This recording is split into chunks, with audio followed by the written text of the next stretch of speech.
Sir Rahul Gandhi గారు తొందరలో పెళ్లి చేసుకోబోతున్నారు అంటూ వార్తలు వైరల్ అవుతున్నాయి సార్. అమ్మాయి పేరు కూడా ప్రణీతి షిండే అని చెప్పేసి అని అంటున్నారు. మరి ఈ వార్తల్లో నిజముందా? ఎవరి ప్రణీతి షిండే అని చెప్పేసి ఇప్పుడు నెటిజన్స్ అయితే చర్చించుకుంటున్నారు సార్. మరి ఆమె బ్యాక్‌గ్రౌండ్ ఏంటి? పెళ్లి ఎప్పుడు ఉండే ఛాన్సెస్ ఉంది? మరి మీరేం చెప్తారు సార్ దీనికి?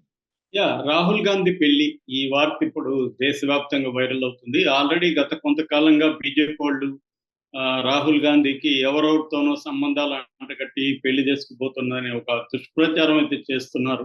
అంటే రాహుల్ గాంధీ పెళ్లి చేసుకుంటే సమస్య, పెళ్లి చేసుకోకపోతే సమస్య. ఎందుకంటే బీజేపీ వాళ్ళు రాహుల్ గాంధీ పర్సనల్ లైఫ్ మీద అటాక్ అనేది చేస్తారు. ఎందుకంటే రాహుల్ గాంధీ క్రేజ్ అనేది మెల్లమెల్లగా పెరుగుతుంది. ఒకప్పుడు మన లొకేషన్ లాగా రాహుల్ గాంధీని కూడా పప్పు అని చెప్పేవాళ్ళు.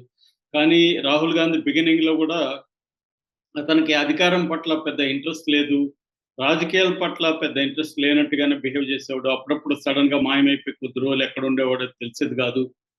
తను పార్టీని లీడ్ చేయడానికి కూడా ఇంట్రెస్ట్ చూపేవాడు కాదు. అలాగా ఉండేది.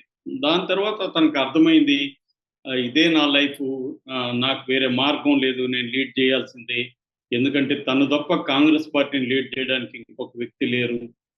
ప్రియాంక గాంధీ కూడా అంత ఇంట్రెస్ట్ లేదు ఆమెకి. ఆమె నాయకత్వం సరిపోవట్లేదు. తల్లి సోనియా గాంధీ ఆరోగ్యం బాలేదు. కాబట్టి అతను రంగంలో దిగాడు. భారత్ జోడో యాత్ర మొదలుపెట్టాడు. దాని తర్వాత అతనికి మొత్తం ఇమేజ్ అనేది మారిపోయింది.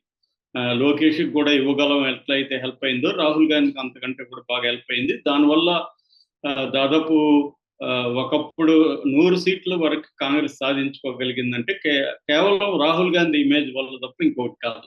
అంటే మోడీకి వ్యతిరేకత అయితే ప్రజల్లో పెరిగింది. ముఖ్యంగా యూత్‌లో ఎంప్లాయ్‌మెంట్ ఇవ్వలేకపోవడం, అట్లాగే ధరల పెరుగుదల, ఇట్లాంటి రియల్ ప్రజల సమస్యలు ఏవైతే ఉన్నాయో వాటిని పట్టించుకోకపోవడం అనేది మోడీకి వ్యతిరేకత పెంచింది. అయితే దేశవ్యాప్తంగా ఆ బలం కాంగ్రెస్‌కి సరిపోలేదు.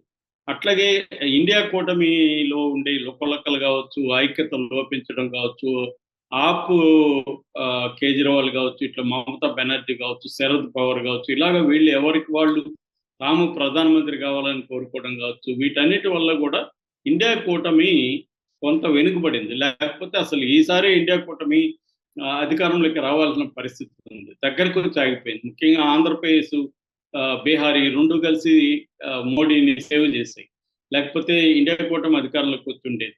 సో ఈ కాంటెక్స్ట్‌లో రాహుల్ గాంధీ మీద బీజేపీ గాని, ఎన్డీఏ కూటమి గాని ఫోకస్ పెట్టి రాహుల్ గాంధీ ఇమేజ్‌ని దెబ్బకొట్టడానికి ట్రై చేస్తున్నారు. ఎందుకంటే ఇప్పటికి కూడా మన పొలిటికల్ పార్టీలు అన్నీ కూడా, మన దేశమే కాదు ఈవెన్ అమెరికా అయినా కూడా వ్యక్తుల ఇమేజ్ అనేది వెరీ ఇంపార్టెంట్. అక్కడ ఇప్పుడు కమలా హారిస్ మీద కూడా ట్రంప్ ఇట్లాగే పర్సనల్ అటాక్స్ చేస్తున్నాడు. ఆమెకి లాంగ్వేజ్ రాదని, ఆమె ఇండియనా లేకపోతే ఆఫ్రికానా కరెక్ట్‌గా చెప్పలేకపోతున్నారు. ఇలాగ రకరకాల పద్ధతుల్లో ఆమె మీద అటాక్ చేస్తున్నారు. అలాగే ఇప్పుడు ఇక్కడ కూడా రాహుల్ గాంధీ మీద అటాక్ చేస్తున్నారు. ఈ క్రమంలో ఇప్పుడు ఒక వార్త అయితే బయటకొచ్చింది. ఆ వార్త ఏందంటే రాహుల్ గాంధీ ఒక అమ్మాయిని పెళ్లి చేసుకోబోతున్నాడు అని. ఆ అమ్మాయి ఫోటో, వీడియోలు భారత్ జోడో యాత్ర మహారాష్ట్రలో ఉన్నప్పుడు ఆ అమ్మాయి చేయబట్టుకొని ఇతను నడుస్తున్నాడు.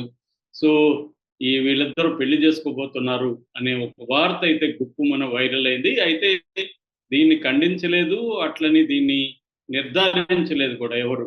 దీన్ని ఆ అమ్మాయి గాని ఖండించలేదు, రాహుల్ గాంధీ ఇది నిజమా అబద్ధం చెప్పలేదు ఇప్పటివరకైతే. ఏం జరుగుతుందనేది ఆ విషయంలో చూడాలి. బట్ ఈ ప్రణీతి షిండే ఎవరు అనే చర్చ కూడా ఇప్పుడు రంగంలోకి వచ్చింది. అంటే రాహుల్ గాంధీకి ఆల్రెడీ 54 ఏళ్ళు. సో 54 ఏళ్ళ వ్యక్తిని పెళ్లి చేసుకోబోతున్న ప్రణీతి షిండే ఎవరు? ఆమెకి ఎన్ని ఏళ్ళు? ఆమె బ్యాక్‌గ్రౌండ్ ఏంటి? ఇవన్నీ చర్చకొచ్చింది. ఇండియా కాబట్టి నేచురల్‌గా ఆమె కులం ఏందనేది కూడా చర్చలకి వస్తుంది. సో ఈ ప్రణీతి షిండే ఎవరో కాదు, మనకు తెలిసిన వ్యక్తి సుశీల్ కుమార్ షిండే. ఎందుకంటే 2004 నుంచి 2006 వరకు ఉమ్మడి ఆంధ్రప్రదేశ్‌కి గవర్నర్‌గా ఉన్నాడు సుశీల్ కుమార్ షిండే.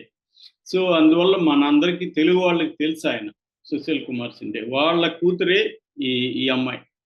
సుశీల్ కుమార్ షిండే మహారాష్ట్ర తొలి ముఖ్యమంత్రి. తొలి దళిత ముఖ్యమంత్రి. ఎందుకంటే సుశీల్ కుమార్ షిండే దోర్ కమ్యూనిటీకి చెందినవాడు. దోర్ అనేది దళిత్ కమ్యూనిటీ అన్నమాట, దళిత కులం అది.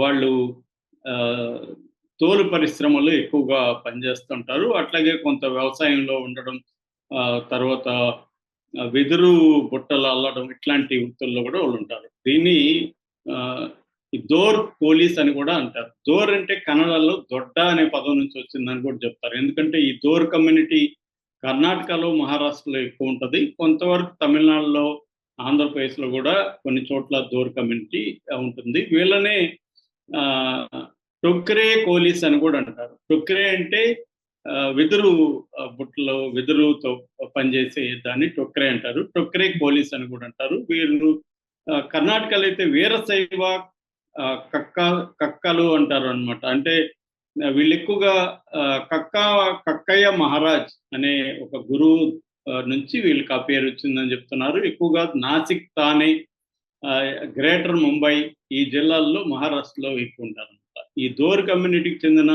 సుశీల్ కుమార్ షిండే తొలి దళిత మహారాష్ట్రకి తొలి దళిత ముఖ్యమంత్రి. ఆయన దాదాపు ఒక సంవత్సరం పాటు, అంటే జనవరి నుంచి నవంబర్, అంటే 11 నెలల పాటు మహారాష్ట్రకి ముఖ్యమంత్రిగా ఆయన పనిచేశాడు అనమాట. 2003 జనవరి నుంచి 2003 నవంబర్ వరకు ఆయన పనిచేశాడు అక్కడ. సో ఆయనకి 3 కూతుర్లు. ఆ ముగ్గురులో ఈ అమ్మాయి చిన్నమ్మాయి ప్రణీతి షిండే. ఈ అమ్మాయి ముంబైలో చదువుకునింది. ముంబై సెయింట్ జావేర్స్ కాలేజీలో అమ్మాయి చదువుకునింది.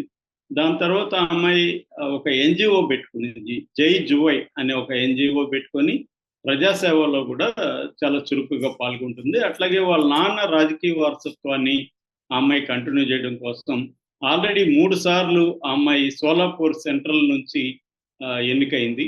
ఆ తర్వాత ఇప్పుడు లేటెస్ట్గా మొన్న జరిగిన ఎన్నికల్లో సోలాపూర్ అనేది రిజర్వ్డ్ ఎంపీ లోక్సభ స్థానంగా ప్రకటించారు ఎస్సీలకి.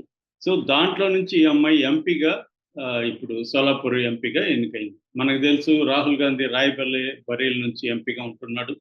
ఈ అమ్మాయి సోలాపూర్ నుంచి ఉంది. సో ఇదే కానీ జరిగితే ఒక పెద్ద మార్పు జరిగినట్టుగా అర్థం అవుతుంది. ఎందుకంటే ఒక రాహుల్ గాంధీ బ్యాక్గ్రౌండ్ మనకు తెలుసు, వాళ్ళు కాశ్మీరీ పండిట్స్, బ్రాహ్మణ్ నుంచి వచ్చిన, నెహ్రూ దీని నుంచి వచ్చారు. బట్ అది ఇంటర్ రిలీజియస్ మ్యారేజ్ అని కూడా చెప్పచ్చు. ఆమె క్రిస్టియన్ బ్యాక్గ్రౌండ్ నుంచి వచ్చిన, సోనియా ఇటలీ బ్యాక్గ్రౌండ్ నుంచి వచ్చింది. సో రాహుల్ గాంధీ కులం అంటే తండ్రి నుంచి ఒక కులం ఉంది, తల్లి నుంచి అయితే కులం లేదు, ఇటలీలో కులం ఏం లేదు. ఏదేమైనా వీళ్ళని ఇప్పటికి కూడా బ్రాహ్మణ ఫ్యామిలీగానే పరిగణిస్తారు. కాబట్టి అటువంటి ఫ్యామిలీలకి ఒక దళిత కోడలు ఎంటర్ అవ్వడం అనేది ఒక విప్లవాత్మకమైన మార్పుగానే చెప్పచ్చు. సో రేపు కానీ ఈమె పెళ్లి చేసుకుంటే దళిత అమ్మాయిని రాహుల్ గాంధీ పెళ్లి చేసుకున్నట్టు అనేది రాజకీయంగా కూడా అతనికి ప్లస్ అయ్యే అవకాశం ఉంది. ఎందుకంటే దళితులు అందరూ కూడా ఓన్ చేసుకునే అవకాశం ఉంది ఈ ప్రణీతి షిండే అమ్మాయిని. అమ్మాయి చాలా అందంగా ఉంది, అట్లాగే యాక్టివ్గా ఉంది, పొలిటికల్గా యాక్టివ్గా ఉంది. సో తను అన్ని రకాలుగా రాహుల్ గాంధీకి జోడైతే అవుతుంది. బట్ ఆ అమ్మాయికి రాహుల్ గాంధీకి మధ్య 10 ఏళ్ల వరకు గ్యాప్ అయితే ఉంది. ఎందుకంటే ఆ అమ్మాయి 1980లో పుట్టిన అమ్మాయి. సో ఆ అమ్మాయికి ఇప్పుడు 43 ఏళ్ళు నుండి 44 నడుస్తుంది. కాబట్టి వీళ్ళకి 10-11 ఏళ్ళు వీళ్ళిద్దరి మధ్య గ్యాప్ అయితే ఉంది. బట్ ఆ అమ్మాయి పెళ్లికి ఒప్పుకున్నట్టు చెప్తున్నారు. ఆ అమ్మాయి రెండోది ఏంటంటే రాజకీయాల్లో మహారాష్ట్రలోనే కాకుండా కేరళ కాంగ్రెస్ ప్రదేశ్ కమిటీకి సంబంధించిన స్క్రీనింగ్ కమిటీలో కూడా మెంబర్గా ఉంది. అట్లాగే ఇంతకుముందు మహారాష్ట్ర వర్కింగ్ ప్రెసిడెంట్గా కూడా ఆమె పిసిసిలో Pradesh Congress committee working president కూడా ఆమె పనిచేసింది. సో ఆమెకి ఇట్లా రాజకీయ పార్టీ నిర్మాణంలోనూ ఆమెకు అనుభవం ఉంది. ఇటు మెయిన్ స్ట్రీమ్ రాజకీయాల్లో కూడా ఆమెకి అనుభవం ఉంది. సో ఆ రకంగా అన్ని రకాలుగా ఆమె రాజకీయ నేపథ్యం నుంచి వచ్చింది, ఒక దళిత నేపథ్యం నుంచి వచ్చింది. రెండోది న్యూ జనరేషన్ ప్రతినిధి. సో అన్ని రకాలుగా రాహుల్ గాంధీకి అయితే ఆమె జోడి అని అంటున్నారు. బట్ ఇదంతా కూడా అన్కన్ఫర్మ్డ్ న్యూస్ తప్ప కన్ఫామ్ అయితే కాలేదు. దీన్ని ఇప్పటి వరకు మనం పుకారుగానే పరిగణించాలి. అయితే ఇది నిజమవుతుందా లేదు చూడాలి. నిజమైతే మాత్రం ఒక పొలిటికల్ అలయన్స్ గా ఇది మిగిలిపోతుంది. పెళ్లి అనేది మహారాష్ట్ర ఎన్నికల తర్వాత వీళ్ళ పెళ్లి జరుగుతుందని చెప్తున్నారు.